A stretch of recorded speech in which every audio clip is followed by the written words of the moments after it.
Spiritual Guru Shri Shri Ravishankar art of living के संस्थापक श्री श्री रविशंकर सोमवार को जमालपुर स्पोर्ट्स एसोसिएशन (जेएसए) मैदान में आयोजित उज्ज्वल बिहार महासत्संग में पहुंचे। पहली बार योग नगरी मुंगेर की धरती पर पहुंचे श्री श्री ने श्रद्धालुओं को स्वस्थ और प्रसन्नचित रहने के 5 मूल मंत्र बताते हुए कहा कि व्यक्ति को हर परिस्थिति में प्रसन्न रहना चाहिए। मुंगेर। योग शक्ति प्रदर्शन के लिए नहीं, बल्कि दर्शन के लिए होता है। मनुष्य को ज्ञान के पथ पर चलना चाहिए। इससे सभी प्रकार की परेशानी दूर हो जाती है। ध्यान से शरीर को शक्ति मिलती है तथा बुद्धि में तीक्ष्णता आती है। प्रभु के प्रताप से कुछ भी दुर्लभ नहीं होता, सब कुछ प्राप्त हो जाता है। यह बातें आर्ट ऑफ लिविंग के संस्थापक श्री श्री रविशंकर ने सोमवार को जमालपुर स्पोर्ट्स एसोसिएशन (जेएसए) मैदान में आयोजित उज्ज्वल बिहार महासत्संग में कहीं। पहली बार योग नगरी मुंगेर की धरती पर पहुंचे श्री श्री ने श्रद्धालुओं को स्वस्थ व प्रसन्नचित रहने के 5 मूल मंत्र बताते हुए कहा कि व्यक्ति को हर परिस्थिति में प्रसन्नचित रहना चाहिए। जो जैसा है उसे उसी रूप में स्वीकार करना चाहिए। किसी के विचारों को अपने ऊपर लागू नहीं करना चाहिए। हम जिससे नफरत करते हैं वह हमारे दिमाग में बस जाता है। ऐसे में दूसरों की भूल के पीछे अपना उद्देश्य नहीं देखना चाहिए। हमें वर्तमान में जीने की आदत डालनी चाहिए।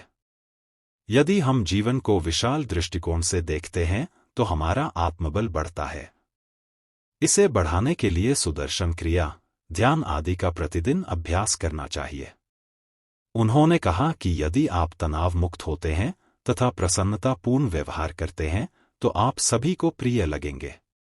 इस मौके पर कार्यक्रम प्रभारी स्वामी अमृतानंद, आयोजन समिति के अध्यक्ष सौरभ निधि, केंद्र प्रभारी गणेश सुल्तानिया और जिला कमेटी प्रमुख जयप्रकाश दुबे मौजूद थे। सोमनाथ मंदिर में प्रतिस्थापित होगा ज्योतिर्लिंग। श्री श्री ने सोमनाथ ज्योतिर्लिंग की चर्चा करते हुए कहा कि वर्ष 1024 में मुगजनवी ने सोमनाथ ज्योतिर्लिंग को नष्ट करने का प्रयास किया था। उसके कुछ अंश को अग्निहोत्री ब्राह्मण छिपा कर तंजावुर ले गए तथा लगभग 1000 वर्ष तक उसे सहेजकर अपने पास रखा। 1924 में उस ब्राह्मण परिवार ने कांची के जगत गुरु शंकराचार्य को सौंपना चाहा तो शंकराचार्य ने उनसे कहा कि देश की आज़ादी के बाद जब अयोध्या में राम मंदिर की स्थापना होगी, इसके बाद बेंगलुरु के आसपास रहने वाले संत को तुम इसे सौंप देना। ऐसे में प्रयागराज में आयोजित महाकुंभ के दौरान सोमनाथ ज्योतिर्लिंग का एक बार फिर से प्रकट हुए। अब उन्हें फिर से सोमनाथ मंदिर में प्रतिस्थापित किया जाएगा।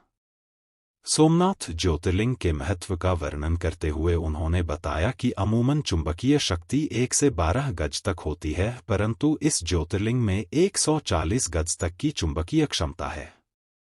इसमें महज 1% तक लोहा तथा इसके अलावा अन्य तत्व समाहित है।